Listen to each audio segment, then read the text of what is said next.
Hello everyone, I am Arslan Al Mughal and here I teach you class metric। चलिए अब हम आपके लिए एक नए लेक्चर्स भी लेकर आए हैं और वो मैट्रिक क्लास के।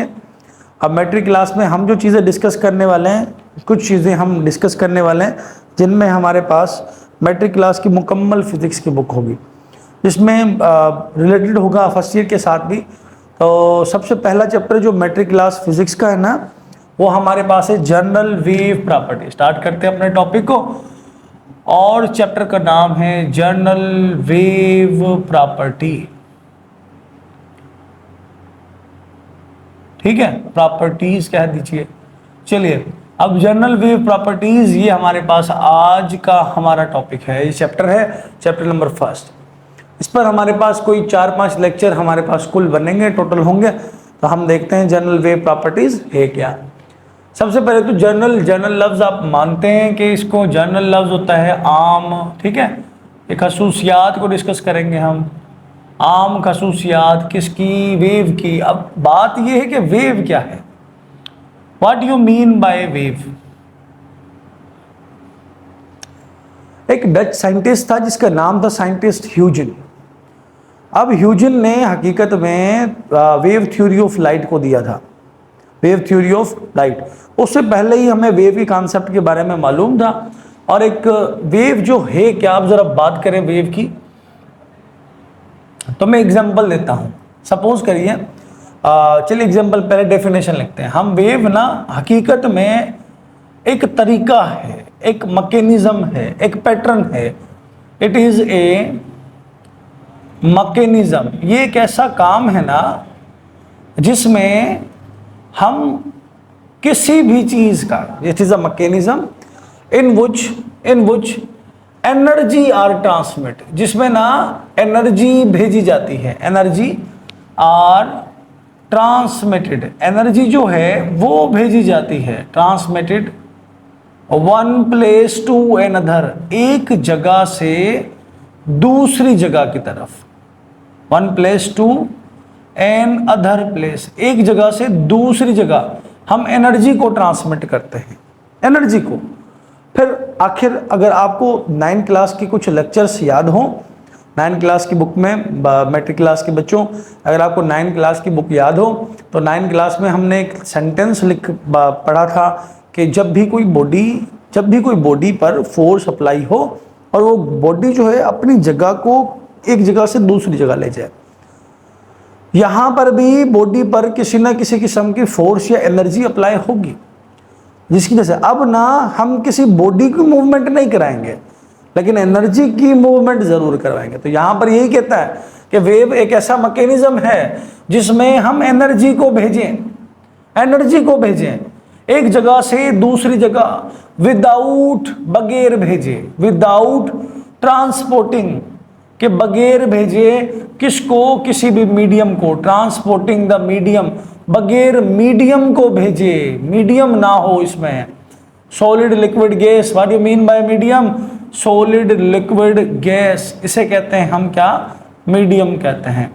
ठीक हो गया, क्लियर है। जैसे एग्जाम्पल के तौर पर हमने कहा लाइट एक एनर्जी है। आज से पहले हमने एनर्जी को जिस भी तरह से पढ़ा ना कि एनर्जी तब आती है जब बॉडी मूव करती है, ऐसे ही ना एनर्जी तब पैदा होती है जब हम किसी बॉडी को डिस्प्लेस कवर कराते हैं, अब वर्क डन होता है, वर्क डन एनर्जी पैदा करता है। इस तरह से चीज़ें हमने डिस्कस की। लेकिन यहाँ पर ना, यहाँ पर चीज़ें चेंज है। यहाँ पर कहता है कि एनर्जी जो होगी वो भेजी जाएगी एक जगह से दूसरी जगह, पर मैटर अपनी पोजीशन को चेंज, मटेरियल जो होगा वो उसी जगह पर मौजूद होगा, उसी जगह पर मौजूद होगा। जैसे एग्जांपल के तौर पर इस वक्त मैं अपनी बॉडी से एक साउंड प्रोड्यूस करवा रहा हूं, और साउंड क्या है, sound is a wave, sound is a wave, sound energy है और एनर्जी वेव है ये।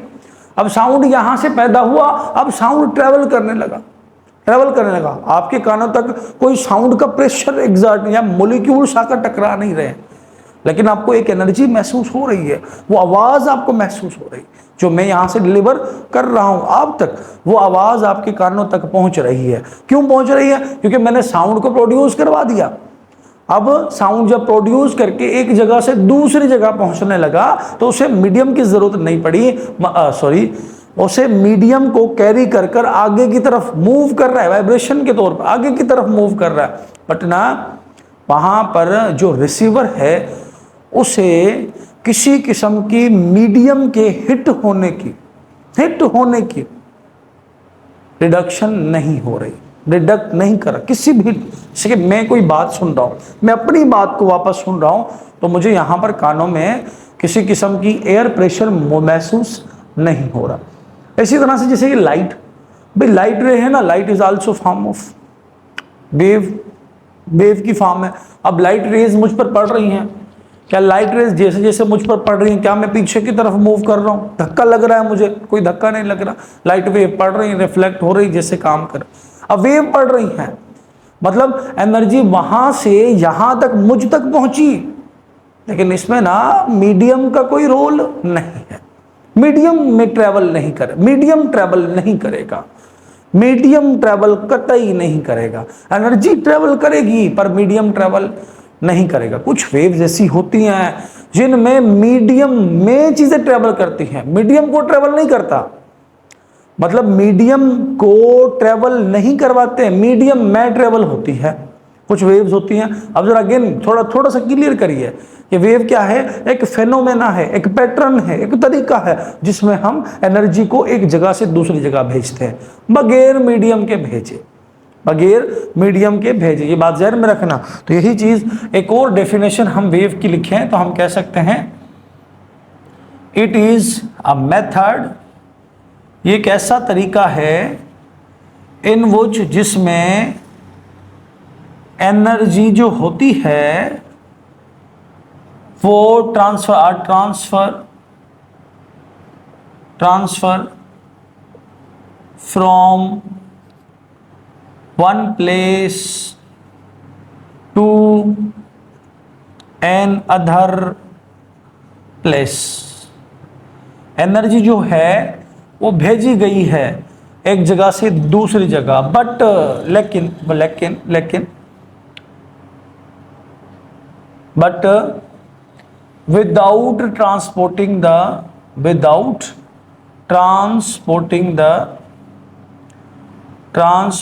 the मीडियम, बगैर मीडियम के ट्रांसपोर्ट किए। ठीक है, ये एक ऐसा मेथड है जिसमें हम एनर्जी को भेजते हैं एक जगह से दूसरी जगह, पर इसमें मीडियम ट्रैवल नहीं करता।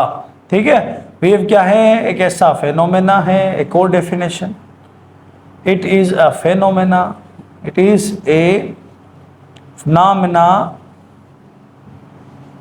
in which, again किसको ट्रांसपोर्ट कर रहे हैं हम? एनर्जी को। Energy are transport from one place to another place, एक जगह से दूसरी जगह, but without transporting the medium, बगैर मीडियम को भेजे, कि इसमें हम मीडियम को नहीं भेजेंगे। ठीक है, क्लियर हो गया। अब ना मैट्रिक क्लास की बुक कहती है कि वेव हैज, अच्छा अब देखो ये तो हो गया हकीकत में वेव का फंक्शन। तीनों ही डेफिनेशन, ये तीन डेफिनेशन जो हमने लिखी, इन तीनों में एक ही बात बताई है। वो बात क्या है? फंक्शन ऑफ वेव, कि हमने ना वेव के फंक्शन को बताया है, आखिर वेव का काम क्या है। लेकिन हम अब ना जानना चाहते हैं कि how the wave are propagate, कि एक वेव ना पैदा किस तरह से होती। अब ना तो उसको जानने के लिए मैं एक आवाज़ निकाल रहा हूँ, आवाज़ में निकाल रहा हूँ ना, तो मैं क्या करता हूँ, मैं अपने हाथ को ना अपने गले तक ले जाता हूँ, और जैसे जैसे मैं बोल रहा हूँ ना तो मुझे महसूस हुआ कि मेरी बॉडी वाइब्रेट कर रही है। ये बॉडी मेरे पास जो यहाँ पर ट्रेकिया मौजूद है, लेरेंक्स मौजूद है, ये लेरेंक्स इस वक्त वाइब्रेट कर रहा है। तो इसका मतलब हुआ कि हम ना किसी मीडियम में डिस्टर्बेंस क्रिएट करके वेव को पैदा कर सकते। How to produce a wave, एक वेव को किस तरह से पैदा किया जाए। तो हम कह सकते हैं the wave is produce by, the wave is producing by disturbance of body, by create the disturbance in body. कि अगर आप क्रिएट करते हैं किसको, डिस्टर्बेंस को क्रिएट करते हैं, डिस्टर्बेंस ऑफ बॉडी। आप क्या कर रहे हैं, यहां पर आपने बताया कि वेव प्रोड्यूस हो रही होती है किस वजह से, कि जब भी हम बॉडी के अंदर क्या पैदा करें, डिस्टर्बेंस पैदा करें, बॉडी के अंदर क्या पैदा करें, डिस्टर्बेंस पैदा करें, तब वेव पैदा हो जाएगी। अब हम दूसरी बात ये भी कह सकते हैं, अगर वेव इज प्रोपागेट, वेव जो होती है वो पैदा होती है या प्रोपागेटिंग बाय वाइब्रेटिंग बॉडी, भाई वाइब्रेटिंग बॉडी की मदद से वेव जो है वो पैदा हो रही होती है। वेव कब पैदा होती है, जब बॉडी वाइब्रेट करती है तब वेव्स पैदा होती है। ठीक हो गया। एग्जांपल के तौर पर एक बॉडी आपको शांत नजर आ रही है, सुकून की हालत में नजर आ रही है, और जैसे मैंने इसे हिट किया वैसे आपको एक आवाज मिली। क्या किया मैंने, इस बॉडी के अंदर डिस्टर्बेंस क्रिएट की, और इस डिस्टर्बेंस की वजह से आपको क्या मिले, साउंड वेव मिली, मतलब आवाज मिल गई। ठीक हो गया। अब ना wave has two types, there are two types of wave. हकीकत में वेव की दो टाइप्स होती है, और पहली टाइप को जिसको मैं नाम देता हूं ट्रांसवर्स वेव का,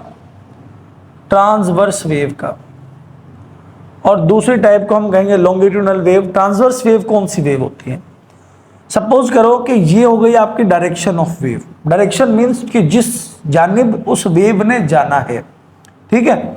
अब कोई वेव हुई जो कुछ इस तरह से करके ट्रेवल करने लगी, तब ट्रांसवर्स वेव में अब ये क्या है, ये चीजें हैं ना, ये जो आपको एक अपर पार्ट नजर आ रहा है, एक लोअर पार्ट, इसमें दरअसल पार्टिकल्स होते हैं, और वो पार्टिकल्स एनर्जी पार्टिकल्स होते हैं।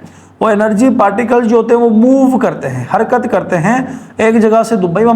वेव का मकसद क्या है, वेव का मकसद है एनर्जी को भेजना, कहाँ पर, एक जगह से दूसरी जगह। तो हम कह सकते हैं कि यहाँ पर एनर्जी ट्रांसमिट हो रही है एक दूसरी जगह से दूसरी जगह, एनर्जी पॉइंट ए से पॉइंट बी तक एनर्जी ट्रांसपोर्ट हो रही है, और that energy particles are perpendicular to the direction of wave. अब ये इस जानिब ना, इस जानिब, जैसे एग्जांपल के तौर पर मैं बोल रहा हूं, मेरी डायरेक्शन क्या है, इस जानिब। ठीक है, मैं इस तरफ बोल रहा हूं। ठीक हो गया। इसी तरह से एक वेव पैदा हुई, अब वो वेव जहां पर ट्रेवल करेगी वो उसकी डायरेक्शन ऑफ वेव हो गई। अब वेव्स के पार्टिकल्स का बिहेवियर उनकी डायरेक्शन ऑफ वेव के साथ देखते हैं, वही हमें इंट्रोड्यूस करवाएगा कि ट्रांसवर्स वेव कौन सी है। हमने कहा कि वेन या जब the particles of wave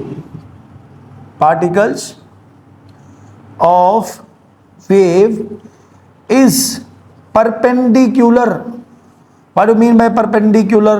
perpendicular का मतलब होता है कि कोई चीज 90 डिग्री के एंगल पर होना, 90 राइट एंगल पर होना, 90 डिग्री के एंगल पर होना। सही, 90 डिग्री क्या होता है, सपोज करो कि आपको ये बॉडी नजर आ रही, एक बॉडी नजर आ रही, अब इस बॉडी पर ये मैंने दूसरी बॉडी ये होल्ड कर दी। अब यहाँ पर एक कॉर्नर बन रहा है, यहाँ पर एक कॉर्नर बन रहा है, उस कॉर्नर को हम नाम देते हैं 90 डिग्री का एंगल। ठीक हो गया। अब ये 90 डिग्री का एंगल जो होता है ना, अब यहाँ पर देखिए कि आपने सपोज किया कि ये पार्टिकल ऑफ वेव है, और ये पार्टिकल ऑफ वेव यहाँ से इस तरह से एक 90 डिग्री का एंगल बनता है। ये भी पार्टिकल ऑफ वेव 90 डिग्री, ये भी 90, ये भी 90, ये भी, यहाँ तक के नीचे वाले भी 90 डिग्री का एंगल बना रहे हैं। तो इसका मतलब क्या हो गया कि द पार्टिकल्स ऑफ वेव, माना energy particles of wave is perpendicular to the direction of wave.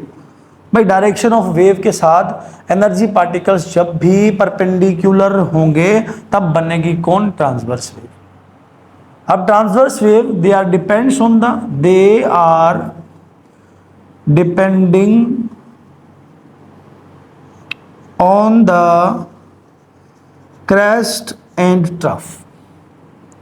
Crest and trough ये हम कल पढ़ेंगे कि क्रेस्ट और ट्रफ है क्या। ठीक हो गया। अब ये बात ध्यान में रखना। अच्छा, इसकी एग्जांपल को शेयर करें तो याद रखिएगा, जो लाइट रेज होती हैं, लाइट वेव्स होती हैं, ये सारी की सारी ट्रांसवर्स वेव है। जितने भी आपके पास रेडियो एक्टिव वेव्स, जितनी भी रेडियो एक्टिव नजर आती हैं आपको, रेडियो एक्टिव का कह दो अल्फा बीटा गामा जो नजर आती हैं आपको, अल्फा बीटा गामा रेज जो होती हैं ये रेडियो एक्टिव वेव होती है। इंफ्रारेड रेज जो सूरज की रोशनी से हमें गर्माइश मिल रही होती है, इंफ्रारेड रेज की वजह से मिल रही होती है, ये भी हमारे पास ट्रांसवर्स वेव है। खुद लाइट रे हमारे पास ट्रांसवर्स वेव है। विजिबल लाइट ये भी हमारे पास ट्रांसवर्स वेव, जितनी भी हमारे पास यूवी रेज हैं सारी की सारी ट्रांसवर्स वेव है। अब दूसरी चीज जो होती है वो होती है हमारे पास लॉन्गिट्यूडिनल वेव। लॉन्गिट्यूडिनल वेव, अब लॉन्गिट्यूडिनल वेव कौन सी वेव होती है? हमने कहा वो वेव, दोज वेव्स देयर जिसके पार्टिकल्स, जो पार्टिकल्स हों, कौन से particles? Energy particles. Particles are parallel to the direction of wave. भाई वेव के डायरेक्शन के पैरेलल हों, डायरेक्शन ऑफ वेव की क्या हों? पैरेलल हों। उस सूरत में हम उसे नाम देंगे किसका? लॉन्गिट्यूडिनल वेव का। किस तरह से? सपोज करो कि आपने कुछ चीज़ें बना ली, ये चीज़ें होंगी हमारे पास, ये पार्ट्स इक्वाइल्स हो गए। अब आपने क्या किया कि यहाँ पर एक एरो दे दिया। अब जो आपको इक्वाइल्स नजर आ रही है ना, हमने कहा कि भाई ये जो है इस वक्त क्वाइल्स जो होती हैं वो मूव करती, क्वाइल्स नहीं सॉरी, आप कह लीजिए एनर्जी ट्रांसमिट हो रही है और ये उसके पार्टिकल्स हैं, और अब ये पार्टिकल्स की डायरेक्शन है, इस जानिब जा रही है। अब देखिए इस डायरेक्शन ऑफ वेव की और particle of direction of wave की, दोनों की डायरेक्शन एक ही तरफ है। एक तरफ होने की वजह से हमने कहा कि पैरेलल रखते हैं, एक दूसरे के साथ क्या हैं? ये पैरेलल हैं। अब पैरेलल हैं तो इस तरह की वेव को हम नाम देते हैं लॉन्गिट्यूडिनल वेव का। इसकी एग्जांपल कौन सी है? हम कहते हैं सिस्मिक वेव, हम कहते हैं साउंड वेव। साउंड वेव भी इसकी बड़ी ज़बरदस्त एग्जांपल है। हमने साउंड वेव कहा इस तरह से करके, ये बहुत सारी वेव्स होती हैं जो वेव होती है, ठीक है, लॉन्गिट्यूडिनल वेव। अब ना, अब ये डिपेंड करती है, they are depends on, they are depends, अब दे आर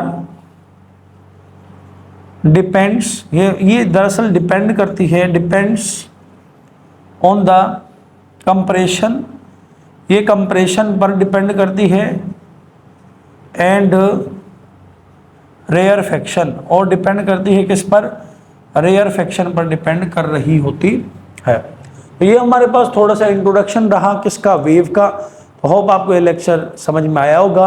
आप मेरे चैनल को जेटीसी एकेडमी को सब्सक्राइब करिए, बेल आइकन को प्रेस कर दिए, ताकि हमारी जितनी भी न्यू आने वाली इंफॉर्मेटिव वीडियोस हैं वो आप तक सबसे पहले पहुंच सके। ओके, अल्लाह हाफिज़।